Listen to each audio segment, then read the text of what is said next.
Muito bem, então, senhoras deputadas, senhores deputados, vamos reiniciar a nossa reunião, dar as boas-vindas ao Conselho de Administração da ANAC, agradecer a disponibilidade que tiveram, porque temos procurado compatibilizar as nossas agendas da Comissão, que tem muitas pendências, e o facto de terem acedido e terem disponibilizado a estar cá hoje, a esta hora, ajudou-nos também a compatibilizar a agenda para amanhã e para a próxima semana.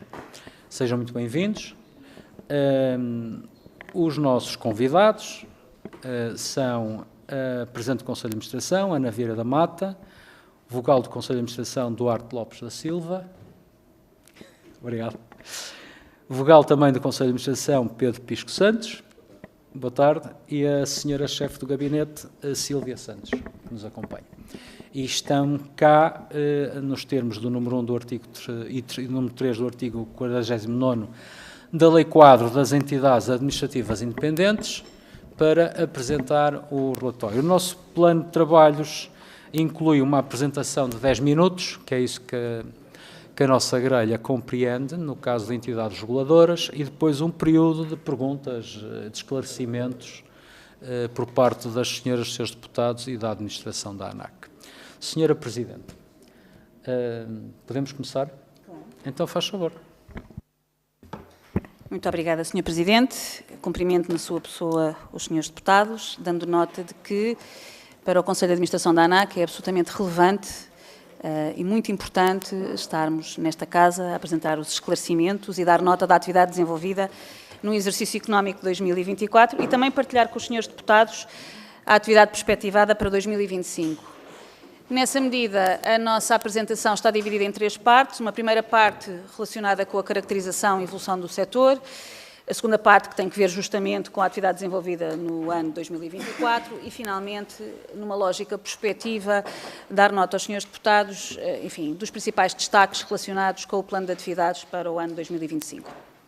Relativamente, então, e sem mais longas, porque o tempo é curto e nós temos, de facto, uma apresentação algo completa, só para contextualizar, senhores deputados, a situação do setor em Portugal continua a ter aqui um aumento de tráfego claramente acima da média europeia. Os senhores deputados poderão verificar na apresentação que está a ser feita que nós estamos com um tráfego comparativamente à baseline 2019 de cerca de 16,3%. Neste momento, o top dos 12 Estados europeus versus o ano 2019, Portugal está em 6º lugar, a Grécia tem estado a tomar o lead no último ano relativamente ao aumento de tráfego. De destacar também o importante contributo das regiões autónomas e também do aeroporto do Porto e do aeroporto de Faro para o aumento de tráfego e o desenvolvimento do transporte em Portugal. Ainda no que diz respeito à caracterização e evolução do setor e tendo em conta a nossa periferia geográfica, para a qual, naturalmente, o desenvolvimento do transporte aéreo é crucial, dar nota aos senhores deputados que mantemos-nos na posição 10ª do Índice de Conectividade da IATA, dar nota também que o transporte aéreo internacional é aquele que tem o maior peso e uma maior contribuição para o número de passageiros transportados, que no ano transato ultrapassou os 70 milhões de passageiros. Naturalmente que este desenvolvimento da atividade traz consigo alguns constrangimentos e a questão dos atrasos à partida continuam a ser um problema e os senhores deputados poderão ver no gráfico que vos apresento, ou que vos apresentamos, a cor vermelha, portanto nós estamos com uma média de atrasos superior à média europeia. O maior contribuidor para esses atrasos, no gráfico que encontrarão do lado direito em baixo, é o aeroporto de Lisboa. Também numa lógica de contexto em presença, o universo regulado pela ANAC é naturalmente a cadeia de valor do setor da aviação e, portanto, nós regulamos não só transportadoras aéreas, escolas, mas também pilotos e as diversas organizações que compõem a cadeia de valor do setor, como eu dizia, desde organizações de manutenção, aeronavegabilidade, prestadores de serviços de navegação aérea, enfim, é um número significativo de regulados, operadores de drones com números crescentes e os passageiros movimentados, tal como já tive a oportunidade de partilhar, de cerca de 70,7 milhões de passageiros. porque a segurança é, de facto, o pilar central da atuação da ANAC, dar nota aos senhores deputados que o nível de implementação das recomendações da ICAO em Portugal é de cerca de 86,3%, acima da média dos Estados EASA, que é de 83,4%, claramente acima da média mundial, que anda à volta dos 70%, e da média europeia, 74%, se a memória não me atraiçoou, porque eu não consigo ver bem para aqui. Dar nota também que no ano passado foram desenvolvidas pela EASA, a ANAC, cerca de 5 auditorias e inspeções em diversos domínios, desde a meteorologia aeronáutica, as competências da meteorologia passaram para a ANAC o ano passado, até à parte de operações, aeronavegabilidade e aeródromos. O ano 2025 foi um ano menos oneroso neste domínio, tivemos uma auditoria. Importa também destacar que, no que diz respeito ao índice de Ramp Inspections, que são as inspeções que as congêneres europeias fazem aos operadores nacionais, Portugal, no último ano, melhorou a sua posição, portanto, no ranking da EASA, dos 27 Estados-membros, estávamos em 10º, estamos em 6º. Este é um rácio que tem uma leitura ao contrário e, portanto, a média da EASA é de 0,65, a média portuguesa é de 0,49 e o outlook, a perspectiva, é de melhoria, daí estar apresentado a cor verde. Entrando aqui já nos instrumentos de gestão, designadamente o relatório de atividades e também o plano de atividades, dar nota aos senhores deputados que a ANAC, o Conselho de Administração, promoveu uma reflexão estratégica para o período 22-25 e que aqueles que são os elementos constitutivos da nossa atuação e os elementos constitutivos dos nossos documentos de gestão estão consolidados, a missão, a visão, o propósito, o lema e os valores pelos quais nos regemos. Neste momento, o Conselho está a fechar a reflexão estratégica para o período 25-28.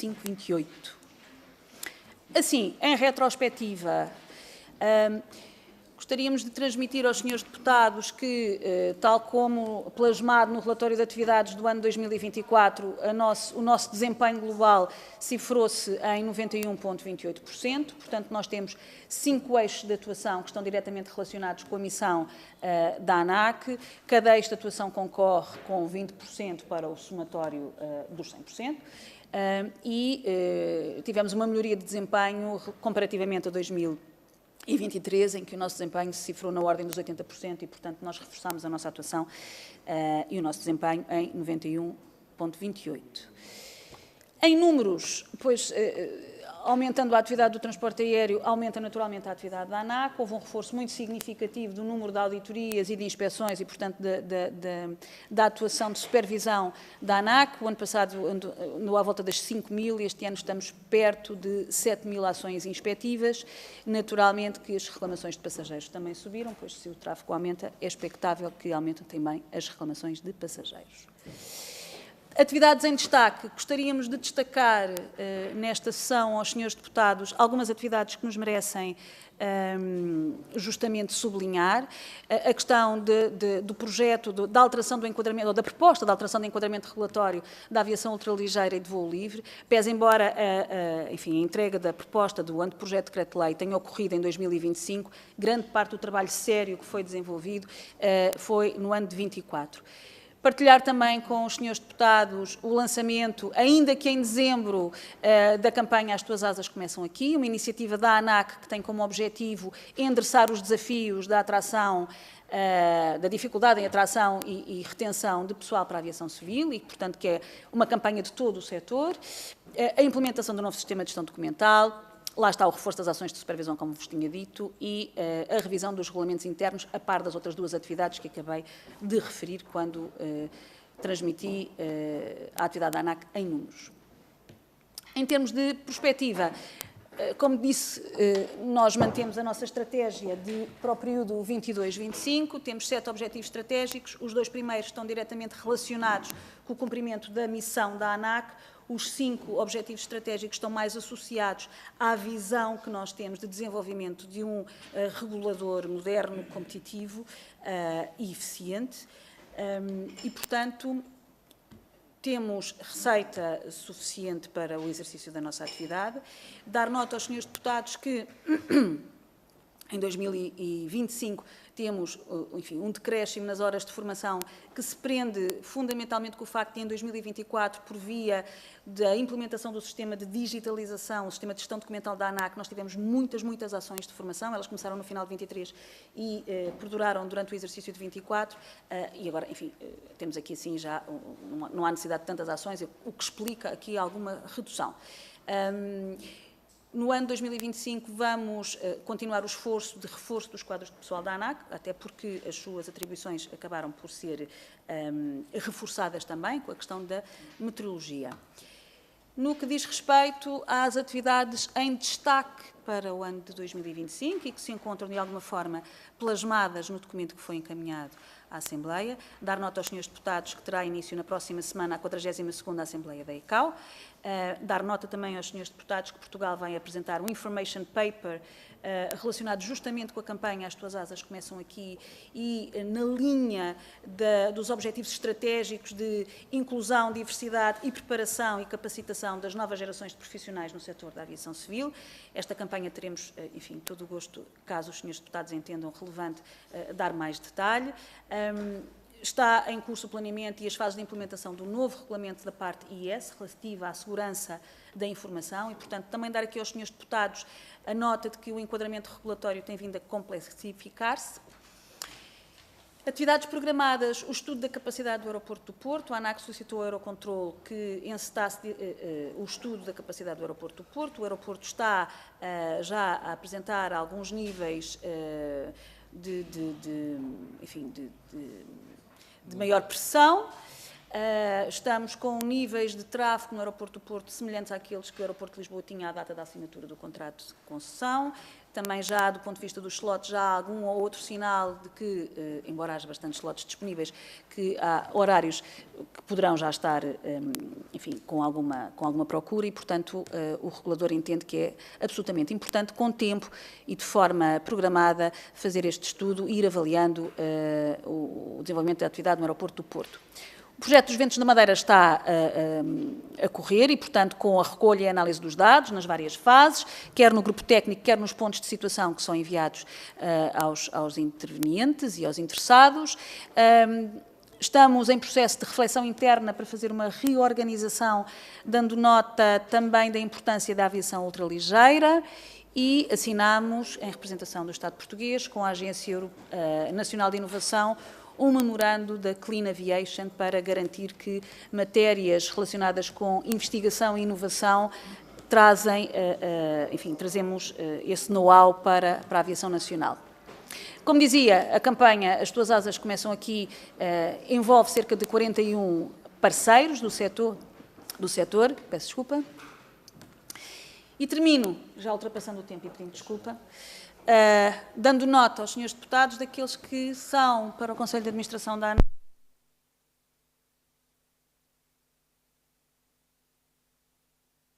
as questões relacionadas com a atração e retenção de recursos humanos, os constrangimentos das infraestruturas nacionais, conflitos e tensões geopolíticas que nos têm ocupado aqui com algumas ineficiências e alguma necessidade de atenção redobrada, ameaças de novas tecnologias e o aumento da complexidade das operações. Muito obrigado, foram 2 minutos a mais, Sr. Presidente. Peço Sim, não se apoquente com isso. Nós agora vamos ter a oportunidade, vai ter também a oportunidade de desenvolver mais os temas perante aquilo que são as questões colocadas pelos senhores deputados e é naquele modelo de pergunta e depois espaço para resposta. O primeiro grupo parlamentar, pois é o primeiro partido da oposição, que é o Chega. Portanto, vamos estrear agora aqui uma nova ordem de intervenções e quem é que vai intervir pelo Chega é o Sr. Deputado Carlos Barbosa, que dispõe de 5 minutos. Faz favor, Sr. Deputado. Muito obrigado, Sr. Presidente. Cumprimentá-lo. Cumprimentar também a ANAC na pessoa da Sra. Presidente Ana Vieira da Mata, que já nos conhecemos de outras legislaturas. Sra. Presidente, é na realidade a ANAC uma entidade extremamente importante para a regulação do setor.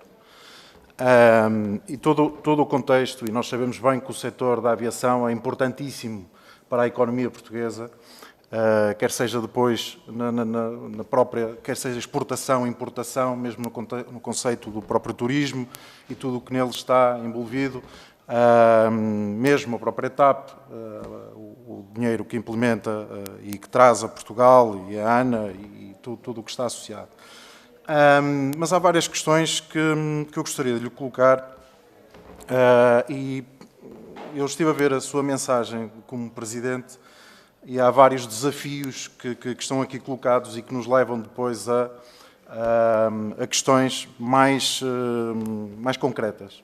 E neste momento há uma questão concreta que tem a ver com a questão dos voos noturnos de Lisboa. Os voos noturnos de Lisboa é algo que tem sido debatido ao longo do tempo. Temos tido pessoas que são favoráveis, temos tido várias associações e pessoas que são contra, e neste momento há um estudo, ou pelo menos foi solicitado, de forma que haja uma implementação séria sobre esta questão. Por outro lado, nós também temos conhecimento que em outros países os próprios aeroportos fazem a mitigação de problemas que estão associados, especialmente à insonorização das casas que estão nas redondezas dos aeroportos. E porque é que aqui também não há o mesmo que possa-se fazer, a própria ANA possa fazer também essa questão, como é feito, quer seja em França, na Holanda e outros países que assim o exercem, para que esta parte também da economia, porque de certa forma é economia que também está aqui associado, possa também fazer o seu trabalho e os voos possam continuar, ou então mitigar estas condições para que haja melhores condições para os próprios cidadãos. Por outro lado, eu gostaria também de perceber da vossa parte, nós tivemos ainda há pouco tempo um apagão geral em Portugal e em Espanha, e gostaria de perceber da vossa parte o que é que isto afetou no sistema da aviação portuguesa. E quais foram aquilo que vocês sentiram, porque muitas vezes isto acabam por ser pontos de relativamente importantes, ou chamados testes de stress, sem serem causados de uma forma de fazermos um teste para verificar mesmo, e isto são análises quais foram as análises que vocês retiraram desta questão da falha de eletricidade e o que é que falha realmente no sistema de aviação, o que é que se pode ser corrigido para que tanto os aeroportos como toda a questão que está associada em volta da aviação possa não ser sobrecarregada como foi no próprio dia. Por outro lado, eu gostaria de ir depois aqui a outro ponto, que é a vossa missão de atribuição é regular e fiscalizar o setor da aviação. Isto está no artigo 4 do Estatuto da Autoridade Nacional da Aviação. E nisto eu vou já diretamente à questão que nós estamos neste momento. A Menzies tem já previstas, ou estão mais de 20 greves no decorrer deste ano. Mais greves do que alguma vez teve a Ground Force em toda a sua vida de 20 anos. Como são vocês que fazem a legalização, a certificação destas entidades, o que é que vos apraz dizer numa entidade que neste momento é greves atrás de greves, é incumprimentos salariais por aquilo que temos notícias, e são variedíssimas as notícias que temos, e nós já, em 2024, já lançamos esta questão, pelo deputado Filipe Melo, lançamos esta questão das várias situações deploráveis que estão a acontecer relacionado com a própria Menzies, e nada é feito. Ou seja, parece-nos aqui uma empresa que pode fazer tudo e mais alguma coisa e nada lhes acontece. Acabamos por ter situações relacionadas com os próprios contratos dos funcionários, funcionários que pertenceram ao PCC e que não foram verificados, pelo menos houve 2 funcionários que tinham cadastro no Brasil e que não foram verificados em outras situações, e por isso acho que é importantíssimo, porque isto envolve também a nossa própria security, a nossa segurança dos nossos aeroportos, quem entra cá. E nós também gostaríamos de saber da vossa parte o que é que está a ser feito. Okay? Muito obrigado. Muito bem. Sr. Deputado, estão colocadas as questões. Senhora Presidente, para responder, faz favor. Dispõe de 5 minutos, é igual tempo. Faz favor. Sr. Deputado, muito boa tarde. Muito obrigada pelas questões que coloca. Tentarei responder de forma o mais completa possível a todas, embora elas sejam, enfim, bastante abrangentes e o tempo não abunde. Relativamente à questão relacionada com os voos noturnos, é de facto uma preocupação. A questão do impacto do ruído e dos voos noturnos é uma preocupação do regulador. Sobre esta matéria, dar nota do seguinte: relativamente ao enquadramento legal que é aplicável, compete à ANAC, de facto, fazer a fiscalização dos infringements que são feitos pelas transportadoras aéreas, e nós temos tido uma atividade fiscalizadora bastante reforçada e bastante robusta no que diz respeito aos incumprimentos de slots noturnos.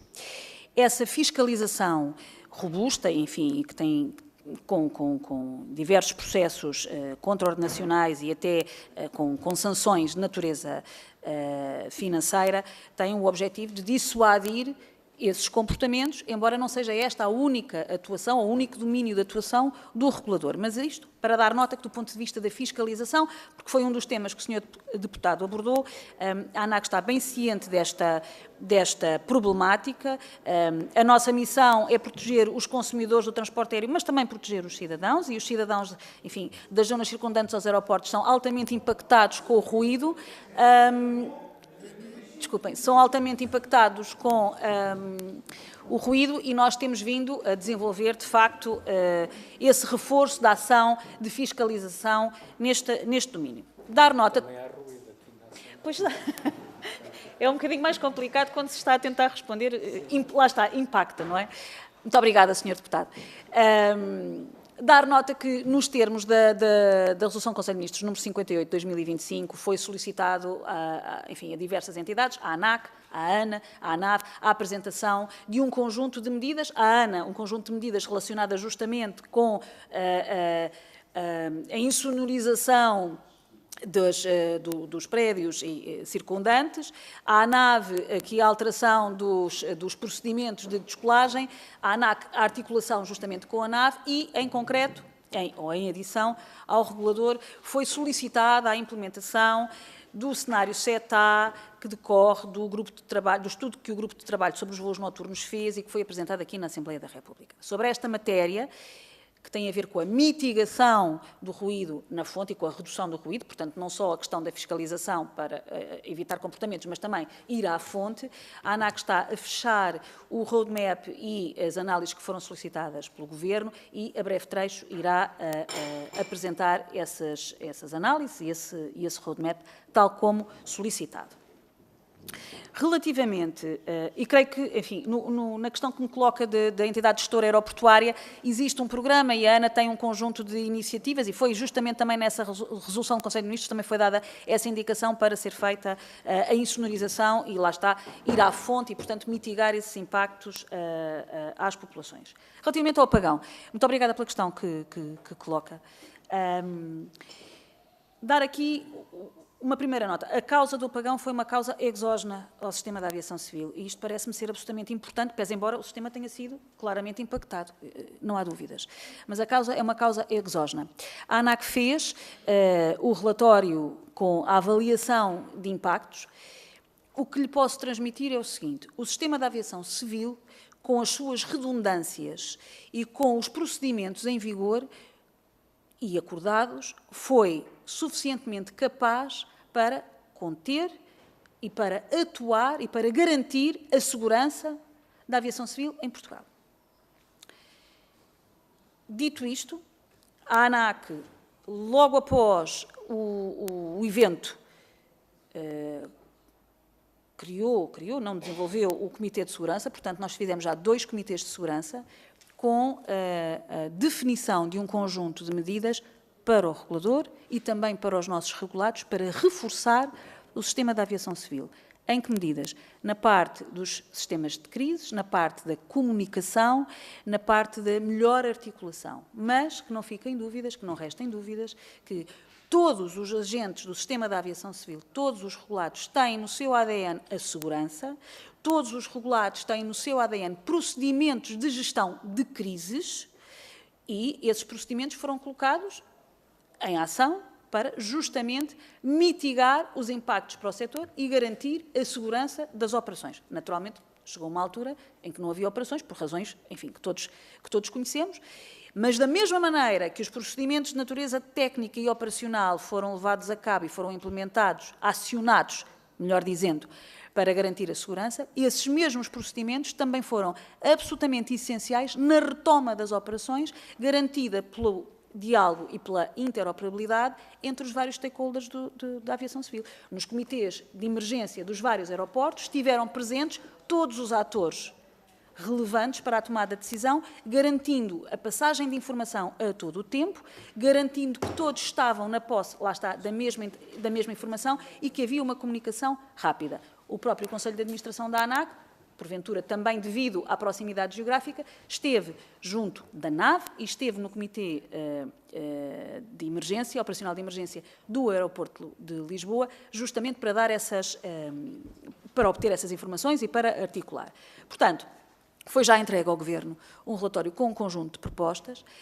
No nosso caso, as nossas propostas têm que ver com o reforço justamente das causas raiz e, portanto, garantir que existe redundância geradores, redundância nas comunicações, mas que não reste dúvida, Sr. Deputado, que os vários atores do sistema da aviação civil aplicaram os procedimentos em vigor e garantiram a todo o tempo a segurança das operações. E é uma causa exógena, mas é uma causa que tem que ser tida em conta nas análises de risco que são feitas pelos vários regulados, nos seus planos de continuidade de negócio, pelos vários regulados e pelo regulador. Colocou uma questão da Mensis, regulação e fiscalização. É a ANAC a entidade competente para licenciar a atividade de assistência em escala. O licenciamento da atividade de assistência em escala pressupõe que a entidade detentora dessa licença tem os meios humanos, os meios técnicos necessários para o exercício dessa atividade. Do ponto de vista securitário, também dar nota ao Sr. Deputado e tranquilizar, porque são desenvolvidos um conjunto de procedimentos e um conjunto de inquéritos, justamente para garantir que quem está a prestar essas atividades de segurança nos nossos aeroportos e quem lida com matérias com esta sensibilidade, está apto, em todos os sentidos, para o fazer. No que diz respeito às greves, o direito à greve é um direito que está consagrado. A ANAC, em matéria laboral, enfim, existem outras autoridades. A ANAC tem vindo a acompanhar esta situação, fazendo auditorias e fazendo inspeções para garantir que não há questões de segurança aqui colocadas no desenvolvimento desta atividade. Lamentamos naturalmente as greves, são greves que têm impacto no setor, com certeza, mas não nos vamos pronunciar sobre o direito à greve dos trabalhadores de um qualquer regulado. Muito obrigada. Muito bem, Sra. Presidente, estão respondidas as questões colocadas. Passamos então ao próximo grupo parlamentar, é o PSD, é o Sr. Deputado Paulo Muniz, 6 minutos, faz favor, Sr. Deputado. Muito obrigado, Sr. Presidente. Cumprimento as senhoras e os senhores deputados e a doutora Ana Vieira da Mata, o restante Conselho de Administração e a equipe que a acompanha. Eu começaria pelo tema que aflorou na sua apresentação inicial e que tem a ver com a aviação ligeira, em particular os ultraleves. E gostaríamos de a ouvir naquilo que é o projeto de revisão, que tiveram uma participação ativa no âmbito da função, digamos, da assessoria técnica, que também a ANAC presta, nomeadamente àquilo que são as iniciativas do Governo, mas sobre essa matéria da aviação ligeira e dos ultraleves, nós temos um problema, uma legislação com cerca de 20 anos, em que o peso máximo à descolagem permitido são os 450 kg, e estamos em clara competição com o valor dos 600 kg em muitos países da Europa. Estamos a experimentar os nossos veículos a procurarem matrícula nestes países para, digamos, poderem contornar esta limitação dos 450 kg, para além, obviamente, de um anseio de alargar a sua participação de atividade enquanto entidade também económica que podem e querem ser. A esse propósito, deixar também uma nota que nós partilhamos de reflexão. Os ultraleves são também agentes de proteção civil, uma vez que sobrevoam muitas vezes grande parte do território e talvez fosse avisado poderem ter uma participação maior no chamado aviso precoce dos incêndios florestais e haver no quadro da Autoridade Nacional de Proteção Civil um maior intercâmbio e, por que não, a ANAC poder constituir-se como um mediador desta iniciativa. Mas dizia que, de facto, gostaríamos que aprofundasse aquilo que são as linhas orientadoras da vossa proposta para modernização do quadro legal que enquadra a aviação ultraligeira e para que o país não perca competitividade e que os nossos praticantes não se vejam obrigados a fazerem matrículas noutros países.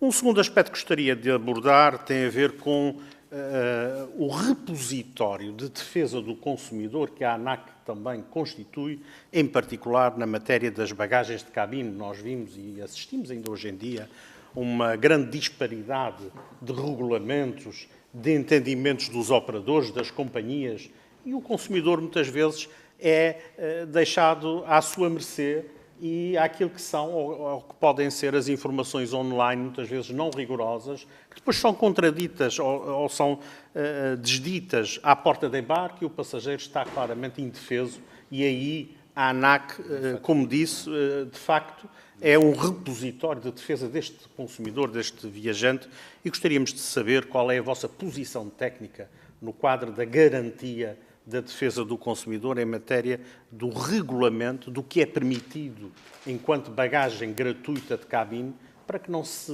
assista a esta selva um bocadinho desordenada, que não é só no quadro português, mas naturalmente europeu. Finalizava com um tema da maior relevância, que tem a ver com a abertura noturna do aeroporto da Ilha de Santa Maria, porque, como sabem, a Ilha de Santa Maria, através do controle oceânico que faz do espaço aéreo da FIR de Santa Maria, tem um pendor histórico e uma participação no quadro da aviação civil de grande relevância para o país. Recentemente foi autorizado o início das operações com o espaço, do lançamento de foguetões, e, portanto, está a criar-se ali um cluster verdadeiramente ligado ao espaço e em reforço da posição na aviação civil. E a abertura noturna é para nós um ponto muito importante e que nós defendemos sempre, grupo parlamentar, que deveria ser feita no quadro de uma alteração que fosse perene e não numa vontade de gestão de um ou outro Conselho de Administração, até do concessionário. E, nesse sentido, nós entendemos que há margem no quadro daquilo que é o modelo de taxas aeroportuárias, que são um bocadinho aquilo que tem impedido que haja a remuneração suficiente para que o aeroporto possa abrir à noite, sejam alteradas com a participação importante da ANAC e, naturalmente, do Governo, mas que se criem condições para, em definitivo e em letra de lei, entre aspas, se possa assegurar que o aeroporto de Santa Maria passa a ter a capacidade de abrir à noite. E isso não é só a questão da receita no momento em que essa decisão é tomada, mas é o facto de sinalizar a nível mundial, em particular a aviação privada que faz escala em Santa Maria, que este também é um ponto que à noite está aberto e preparado para dar apoio. E o estar no radar das companhias, o estar sinalizado nos mapas de voo, nas programações, é isto que permite que, em crescendo, o aeroporto possa vir a acolher novamente estes voos noturnos, prestar apoio, ter receita e trazer, obviamente, a Santa Maria no cluster aéreo e espacial a importância que, inegavelmente, nós reconhecemos e o país reconhece porque tem feito esta aposta em matéria da nave e daquilo que é o controle do tráfego aéreo e em matéria espacial. Muito obrigado, Sr. Presidente. Muito bem, Sr. Deputado. Agora, para responder, Sra. Presidente, faz favor. Muito obrigada, Sr. Deputado, pelas questões que coloca. Relativamente à questão dos ultraleves,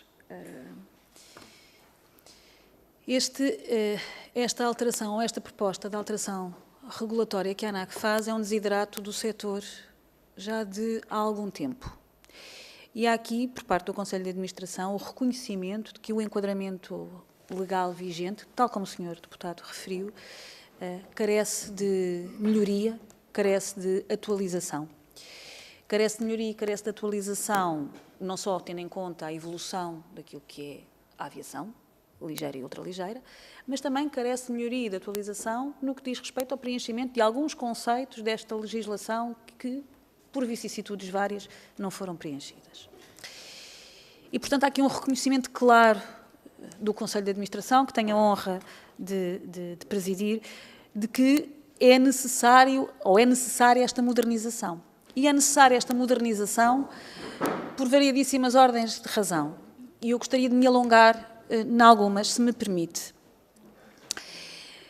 A aviação ultraligeira desempenha um papel muito relevante no quadro da aviação em Portugal. Se nós considerarmos que, muitas vezes, os primeiros contactos dos jovens com a aviação acontecem justamente por via da aviação ultraligeira. E eu tive a oportunidade de transmitir aos senhores deputados, enfim, as nossas preocupações com a campanha, com as matérias relacionadas com a atração e a retenção de jovens. Portanto, a aviação ultraligeira e também os aeroclubes, o aeromodelismo, são segmentos de atividade que desempenham um papel muito importante e que não pode, nem deve, no entender deste Conselho de Administração, ser relegado. Naturalmente que temos um foco na aviação comercial, com certeza que sim, isso tem a ver com a segurança dos passageiros, a dimensão é completamente diferente, mas isso não significa que não deva ser dado o devido destaque, até mesmo pelo papel muito relevante que desempenham, tendo em conta, enfim, os fundamentos que acabei de apresentar ao Sr. Deputado. E justamente por isso, a atuação da ANAC demorou, enfim, demorámos um pouco mais do que aquilo que gostaríamos, porque esta era uma atividade que estava programada para 24, a maior parte do trabalho foi desenvolvida em 24, mas só a concretizámos, de facto, em 2025. E esta concretização, e já lá vou às questões que me pergunta, esta concretização passou por uma análise de benchmark para percebermos exatamente, nos vários países que têm esta atividade mais desenvolvida, o que é que outros reguladores fazem, qual é que é o enquadramento regulatório, para percebermos exatamente em que linhas atuar e onde modernizar, nunca vacilando, naturalmente, nas matérias relacionadas com a segurança aérea, a segurança dos próprios, a segurança das outras entidades que cruzam os ares e também quem está no solo. Esta atuação do Conselho de Administração, que teve enquadramento nesta proposta que foi apresentada ao Governo, vai mais além. Tanto assim é que, no plano de atividades para 2025, já damos uma pista, nós estamos em processo de reorganização, de reflexão interna e de reorganização, justamente para termos uma unidade orgânica dedicada à aviação geral, à aviação ligeira, também à aviação ultraleve, porque entendemos que o mindset de atuação do regulador tem que ser especialmente dirigido. Isto para justificar ao Sr. Deputado, em função da questão que me colocou, aquilo que é o posicionamento e o mindset estratégico deste Conselho de Administração. Na proposta que foi apresentada ao Governo, a ANAC entendeu que há lugar a simplificação, há lugar a uma proposta de opt-out da regulamentação da Comissão Europeia para aeronaves ultraleves até 600 kg, alinhando, na verdade, com aquilo que já é feito com outros países. Há lugar também para simplificação naquilo que diz respeito a organizações de formação e aos requisitos para algumas organizações de formação e, portanto, perceber-se que uma coisa é a aviação comercial específica, tradicional, se assim quiser, e outra coisa é a aviação geral. Há lugar, por exemplo, para a divisão entre certificado de voo e certificado de matrícula, para não estar a onerar os proprietários, cada vez que têm que fazer uma alteração, a irem à ANAC e irem aos seus serviços. E, portanto, há um conjunto de alterações, por exemplo, relativamente às aeronaves giroplano monolugar e bilugar, que não estavam inicialmente previstas. É uma alteração significativa, complexa, densa, séria. Nós tivemos em conta não só o benchmark, mas também tivemos em conta as propostas que foram apresentadas pela Associação de Ultraleves de Portugal, que tem este desiderato, e tentámos, na medida do possível, ir ao encontro, enfim, desses mesmos enseios, não pondo de parte, naturalmente, as matérias relacionadas com segurança. Eu estou a alongar-me, não é? Peço desculpa. Um tópico que o Sr. Deputado coloca, atividade comercial. Atividade comercial, enfim, havendo a certificação, ou, cumprindo os requisitos para a atividade comercial, é manter o level playing field. Santa Maria, sim, sim. Este é um processo que se arrasta há algum tempo. Nós temos vindo a insistir com a entidade gestora aeroportuária para nos apresentar os elementos que entendemos que eram relevantes para fazer esta análise. Dar nota ao Sr. Deputado que a entidade gestora aeroportuária apresentou à ANAC os elementos solicitados no dia 30 ou 31 de julho. Pronto, não lhe garanto se é 30 ou se é 31, mas é por aí. Sim. Portanto, nós estamos a fechar as análises para apresentar ao Governo o que faremos a breve trecho, mas também dar nota que os inputs foram recebidos agora. Bagagem de cabine. A ANAC teve a oportunidade de fazer um comunicado de imprensa a este propósito. Este é um tema, as matérias de bagagem estão a ser discutidas no âmbito do Regulamento Europeu. A nossa visão técnica é que tem que haver uma clarificação concreta sobre o que é a bagagem de cabine e de quais são as regras para a bagagem de cabine. Atualmente, no quadro em vigor, cada transportadora aérea tem a sua política de bagagem e o consumidor, e foi isso que tentámos de alguma forma explicar aos senhores passageiros, cada consumidor terá que cuidar de ver, enfim, do ponto de vista das tarifas. Enfim, são demasiadas regras, demasiado overlapping, que não tende à simplificação e, portanto,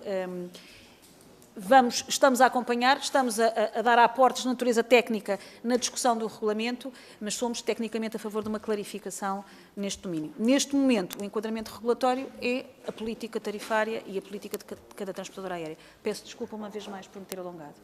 Muito bem. Muito obrigado. É a vez do Grupo Parlamentar do Partido Socialista. O Sr. Deputado Hugo Oliveira, faz favor. Muito obrigado, Sr. Presidente, Senhoras e Senhores Deputados. Cumprimentar o Conselho de Administração da ANAC, a Sra. Presidente e os restantes elementos do Conselho. Sra. Presidente, segundo o plano de atividades, o qual passo a citar, o ano 2025 é de particular importância para a ANAC, assinalando o término da estratégia 2022-2025. Neste contexto, torna-se essencial em 2025 avaliar os resultados obtidos ao longo de 4 anos de implementação, bem como examinar o sucesso dos objetivos estratégicos definidos a nível de execução de projetos de transformação realizados durante este período. Neste sentido, faço-lhe as seguintes questões. Sustentabilidade ambiental, os avanços desta matéria, dada a ligação entre o enquadramento regulatório deste setor e a necessidade de proteção ambiental, especialmente à luz das metas de neutralidade carbónica até 2050, transformação digital, automação, cibersegurança, matérias que estão em permanente evolução e que cruzam diretamente com a forma como os serviços estão prestados e operados. A escassez nos recursos humanos qualificados, vimos também na apresentação já o programa que mencionou. Qual o papel da inteligência artificial e quais as melhorias que pode trazer a nível de eficiência, quais os riscos do ponto de vista ético e da segurança e dos direitos dos cidadãos. Ainda que não tenha a mesma natureza estratégica, o problema dos atrasos e os voos cancelados têm sido recorrentes e gostaríamos também de ouvir a ANAC sobre esta matéria. Na análise que fizemos a este documento, colocava-se em causa alguns desvios que teve na base da presente revisão do plano de atividades. Nós não tivemos oportunidade de discutir o primeiro, atendendo às eleições que ocorreram. Portanto, estamos aqui ainda a discutir o primeiro e esta revisão, mas destacam-se fatores externos à ANAC, entre os quais a dependência de entidades externas para inputs ou decisões e atrasos legislativos ou regulamentares. Gostaríamos que pudesse também detalhar que atrasos externos, que fatores externos são esses. Sobre os voos noturnos de Lisboa. Recentemente foi notícia na comunicação social que a ANAC está a trabalhar na proibição dos voos noturnos e na efetiva implementação ainda pode vir a demorar. O aeroporto Humberto Delgado desempenha um papel preponderante na economia da região, contudo, estando inserido no centro da cidade de Lisboa, impacta de forma substancial na qualidade de vida dos cidadãos, nomeadamente devido ao ruído. Considerando que a construção do novo aeroporto ainda vai demorar, é necessário implementar medidas que visem mitigar estes impactos da operação. A fiscalização do cumprimento de restrições operacionais durante o mesmo período noturno é da competência da ANAC. A 18 de março de 2025, o Governo mandatou a ANAC, para em estrito cumprimento de toda a legislação e diretivas europeias em vigor, procurar implementar as medidas de restrição. Segundo também soubemos pela comunicação social, está a preparar essas mesmas ações, a ANAC, para implementar ações que possam mitigar o ruído dos voos noturnos no aeroporto de Lisboa. Não tendo conseguido apurar datas precisas para essas implementações, era o que gostaríamos de questionar para quando é que isso está previsto. Muito obrigado. Muito obrigado, Sr. Deputado. Sra. Presidente, tem uma grande bateria de perguntas. Tenho. E, portanto, fará com certeza. Faz favor. Muito obrigada, Sr. Deputado, pelas questões que coloca relacionadas com o plano de atividades e os projetos transformacionais que a ANAC tem previstos. Nós, este ano, tal como transmitido no plano de atividades, é o ano de avaliação ou de reavaliação estratégica. Eu tive a oportunidade de dar assim uma breve nota quando fiz a apresentação do PowerPoint. Portanto, nós estamos neste ano a fazer ou a revisitar a nossa estratégia e a definir os objetivos plurianuais para o período 25-28, e essa redefinição passa, entre outras coisas, pela avaliação daqueles que são os nossos projetos transformacionais e daqueles que foram os desafios, ou daqueles que são os desafios da ANAC.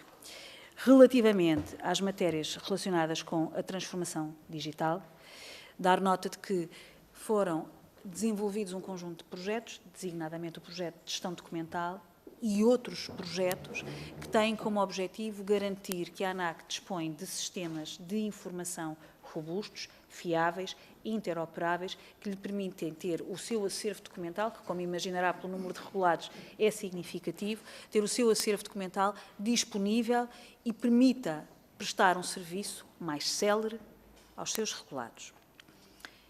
Houve outros projetos que não conseguimos concretizar porque, por via da contratação pública, foram objeto de impugnação e estão, neste momento, a correr termos.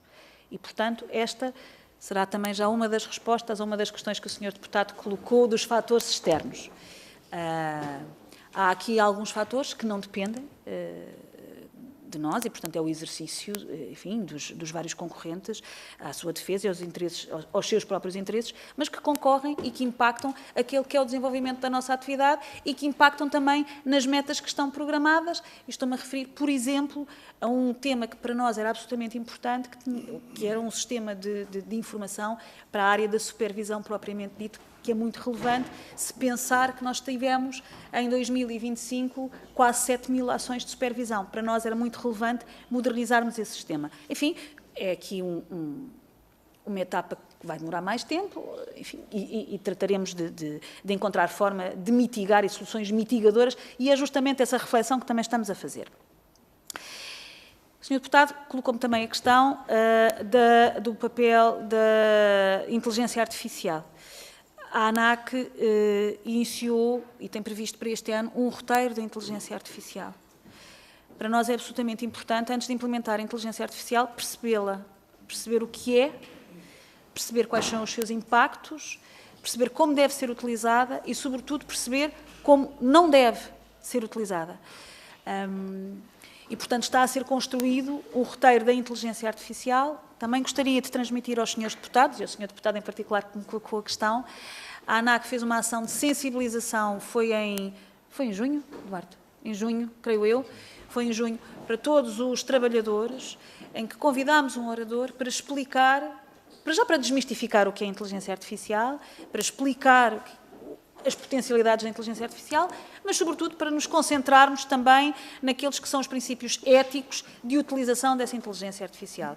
Não nego, Sr. Deputado, que a inteligência artificial tem um potencial de ganho do ponto de vista da eficiência dos processos, designadamente naquelas que são as tarefas mais mecânicas, é inegável. Mas também é inegável que o fator humano tem que prevalecer e o fator ético. E aqui a inteligência artificial, e é a leitura e é a estratégia deste Conselho de Administração, a inteligência artificial deve ser usada sempre como uma ferramenta e nunca como um substituto. O roteiro relativo à inteligência artificial é uma das atividades que está prevista no Plano de Atividades de 2025. Tivemos já esta ação de formação, isto só para lhe dar, pronto, já tivemos esta ação de formação e pretendemos concretizar este roteiro ainda este ano. No que diz respeito aos recursos humanos, que o Sr. Deputado também me questionou, nós temos aqui uma alteração de paradigma, porque as novas gerações, a pandemia Covid, eu não quero revisitar sempre a pandemia Covid, mas o que é certo é que teve um impacto brutal no setor e teve um impacto muito significativo no mindset dos jovens globalmente. E, portanto, há aqui uma alteração de filosofia, de percepção de risco. Os jovens não querem exatamente aquilo que queriam há uns anos atrás e nós, enquanto recrutadores, nós, reguladores, transportadoras aéreas, entidades gestoras aeroportuárias, enfim, toda a cadeia de valor, tem que perceber os novos desafios que se colocam ao tentar recrutar e atrair estes jovens.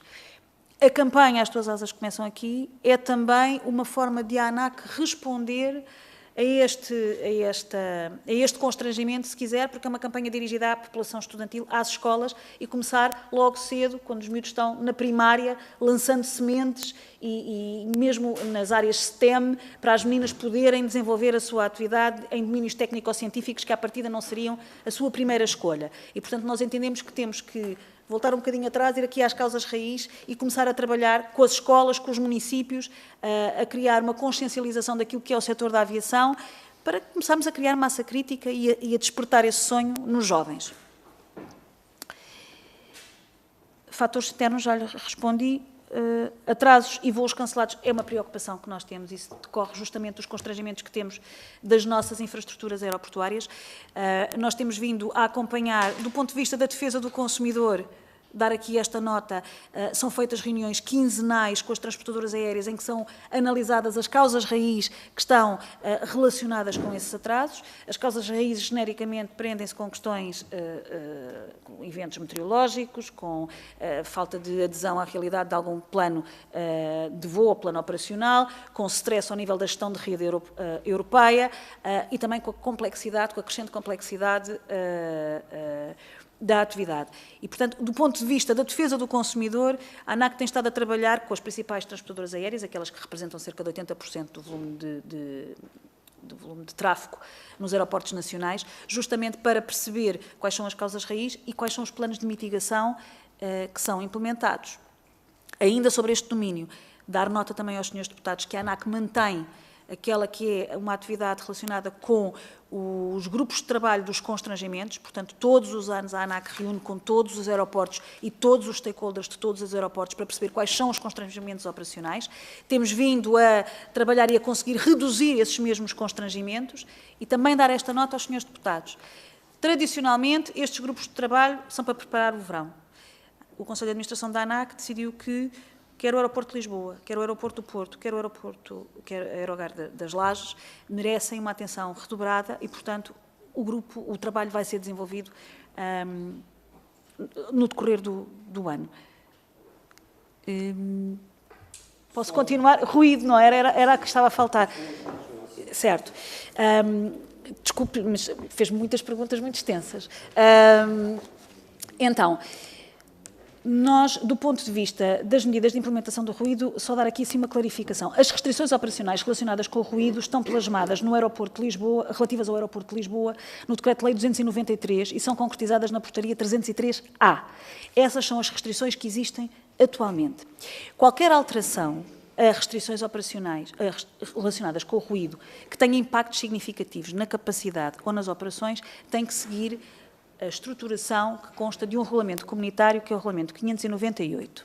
O que significa que nós temos que adotar uma abordagem equilibrada. Esta abordagem equilibrada significa que para estas medidas de médio prazo tem que ser feito um roadmap e nesse roadmap vão ter que ser identificadas as medições das fontes de ruído, do ruído na fonte, o impacto nas populações, têm que ser ouvidas as populações. Esse roadmap, que era aquele roadmap que eu estava a falar quando respondia há pouco à questão do deputado do Chega, está em fase final de preparação. Ele é extenso, é demorado, foi feito noutros aeroportos. Schiphol e a Irlanda fizeram, é um processo de consulta extenso. Mas há outras medidas de mitigação, que eu creio que são essas a que o Sr. Deputado se estava a referir, que estão elencadas na RCM 58 e sobre essas nós estamos a dias de apresentar o estudo ao Governo relativamente à sua forma de implementação. Ou seja, respondendo, Sr. Deputado, medidas de curto prazo, medidas de médio prazo. Medidas de curto prazo, para mim, uma mitigação mais imediata, nós estamos em dias de entregar o memorando ao Governo. O roadmap demorará, será mais complexo, porque tem que ser feito nos termos da abordagem equilibrada. Muito obrigada. Muito bem, Sr. Presidente. Já tinha referido, inclusive, essa questão, mas agora eu perguntava aos grupos parlamentares se querem utilizar a segunda ronda ainda. Ok, muito bem. Então, Sr. Deputado, são 2 minutos para cada grupo. Sr. Deputado Gonçalo Lage inscreveu-se. Então, faz favor. Sim, faz favor. Muito obrigado, Sr. Presidente.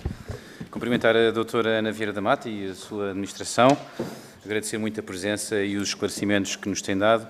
Eu venho aqui com um tema um bocadinho mais concreto, porque diz respeito a um assunto relacionado com os heliportos dos próprios hospitais.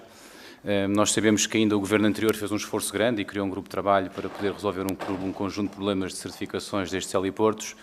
Sabemos que o Governo atual também tem estado a insistir na necessidade e na urgência que estes mesmos sejam certificados e fica a determinada altura para nós estranho que, por exemplo, um helicóptero do INEM possa aterrar na Estrada Nacional na Comporta, mas depois não possa aterrar no Hospital de Cascais.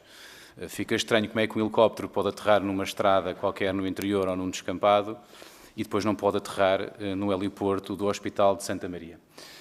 E, portanto, quando nós vemos voos a serem feitos exatamente da mesma forma, quando são efetuados pela Força Aérea, não existe qualquer problema e todos os helicópteros lá podem aterrar, e depois vemos que quando um helicóptero está a ser operado por um piloto privado particular, o mesmo estar sujeito a um conjunto de coimas e de consequências graves para a sua própria carreira, quando o que ele está a fazer, na verdade, é tentar salvar uma vida.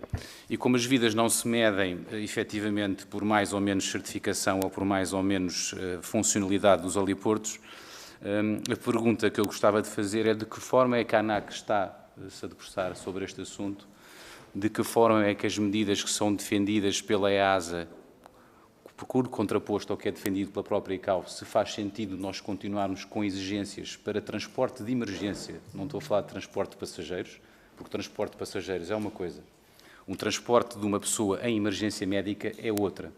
E, portanto, não conseguimos, de alguma forma, entender como é que o transporte de uma pessoa em emergência médica está sujeito a perímetros de 3,5 km, em ladeiras de 20% e em coisas que são, em muitos dos casos e em muitos hospitais, praticamente impossíveis sequer de cumprir. E, portanto, ou nós conseguimos encontrar aqui alguma forma de facilitar e de enquadrar este tipo de voo, obviamente garantindo as medidas de segurança para voo de transporte de emergência, ou então nós teremos que, se calhar, eventualmente, começar a adotar as regras que são adotadas noutros países, como, por exemplo, nos Estados Unidos, para permitir que estes voos continuem a ser feitos. O que é certo é que, cada vez mais hoje, nós temos assistido a problemas de resgate de pessoas em situação, às vezes em alto mar, outras vezes em situações de acidentes graves, e depois vemos que esse transporte, quando é feito para os hospitais, não consegue ser feito pela falta da certificação e dos próprios hospitais e do responsável do hospital conseguir, nesse momento, permitir que esse voo aconteça enquanto estou em causa precisamente o salvamento de vidas. E, portanto, gostaria de perguntar de que forma é que a própria ANAC está a olhar para este tema. Muito obrigado. Julgo que entendemos a questão. Sr. Deputado Francisco Gomes, Sr. Deputado, na primeira ronda, o Chega é o primeiro partido a intervir enquanto primeiro partido da oposição. Na segunda ronda, regressamos à ordem decrescente dos partidos. Por isso é que estava a fazer sinal há bocado, foi por isso. Sr. Deputado Francisco Gomes, faz favor. Muito obrigado, Sr. Presidente, Srs. e Srs. Deputados. Sra. Doutora Ana Vieira da Mata. Sra. Doutora, não é segredo para ninguém a enorme dependência que a região autónoma da Madeira tem da indústria turística. Não é segredo. É um setor que representa 30% do PIB da região e uma receita que ronda os cerca de 1,5 mil milhões de euros, a seguir a Lisboa e ao Algarve, e a região que mais depende do turismo. E sendo uma autonomia atlântica totalmente dependente das ligações aéreas, é fundamental frisar que a Madeira não tem a pujança turística que tem, graças ao aeroporto que tem, mas apesar do aeroporto que tem. E eu deixo-lhe alguns apontamentos para esclarecer este ponto. 20 de janeiro, 28 voos cancelados. 21 de fevereiro, 40 voos cancelados. 6 de março, 30 voos cancelados. 4 de abril, 12 voos cancelados. Desde junho, mais de 100 voos cancelados, deixando milhares em terra e impactando uma estrutura que, no mesmo período de tempo, geria 1,7 milhões de passageiros. É o aeroporto que mais cresce no país. O ano passado reportou 46% de crescimento, este ano mais de 60% de crescimento. E a principal razão para isto é o vento. Mas não é a intensidade do vento. Não é a intensidade do vento. Tem a ver com o limite de vento que foi estabelecido para o aeroporto da Madeira. Foi estabelecido em 1964, quando a pista tinha menos 1.100 metros do que tem agora. Uma orientação diferente e usando para testes um avião da cota da Segunda Guerra Mundial. Da Segunda Guerra Mundial. Ora bem, o que nós tivemos em 18 de maio de 1923 foi Pedro Ângelo Vaz da Nave, disse à Assembleia da Madeira, que novos radares seriam instalados em maio de 2024 e teríamos novos limites no verão de 2025. Já passou, nada aconteceu. Também em 2023, Tânia Soares, da ANAC, prometeu em audição, nesta casa, que os testes seriam concluídos até setembro de 2025. Não aconteceu. Senhora Doutora, muito claramente, o adiar de uma solução para a Madeira constitui uma coisa e uma coisa apenas na perspectiva dos madeirenses. É terrorismo económico. É isso mesmo que é terrorismo económico. Nós sabemos muito bem que em dezembro do ano passado os radares estão finalmente lá, no aeroporto de Santa Catarina, que é assim que se chama, aeroporto de Santa Catarina. Mas os madeirenses querem saber exatamente isto. Até quando vão ver a sua economia e a sua vida a ser prejudicada por limites de vento estabelecidos há 60 anos atrás com o avião da Segunda Guerra Mundial? Muito obrigado, Sr. Presidente. Muito bem, Sr. Deputado. E agora, pelo Grupo Parlamentar do Partido Socialista, o deputado Frederico Francisco. Faz favor. Não, quer dizer, a ANAC infelizmente ainda não consegue controlar o vento, não é? Imagino eu. E Sr. Deputado, quer dizer, os aviões da Segunda Guerra Mundial possivelmente eram muito mais tolerantes ao vento do que muitos aviões modernos. Mas isso passemos à frente, porque eu tinha outra questão que também é uma questão bastante específica. Já estive na Madeira, mas acho que até percebo alguma coisa de aviões, portanto, passemos em frente. É uma questão também bastante específica, mas que não tem a ver com vento, tem a ver com navegação aérea. Há cerca de 2 semanas, um avião que transportava a Presidente da Comissão Europeia foi vítima de um empastelamento do sinal de GPS, que provocou uma disrupção na capacidade dos pilotos no fundo, de saberem onde estavam, não é? E de conseguir navegar eficazmente.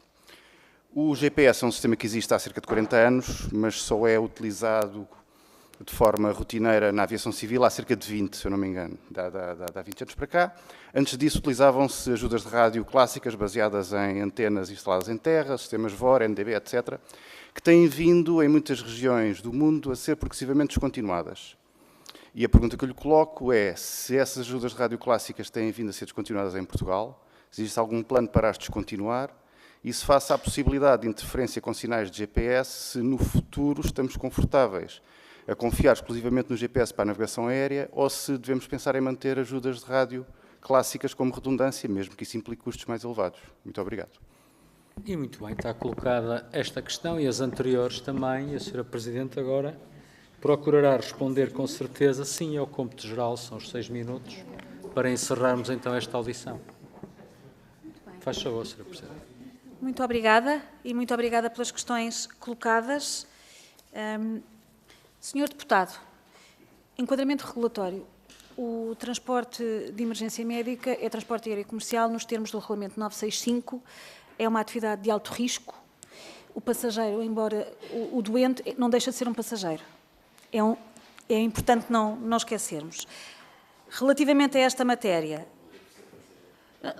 Sr. Deputado, eu estou a tentar explicar e clarificar, dar ao Sr. Deputado a informação relacionada com o enquadramento regulatório vigente. É um regulamento, com certeza, é um regulamento europeu, é uma atividade de alto risco e, portanto, como tal, exige a sua certificação e exigem os procedimentos de segurança.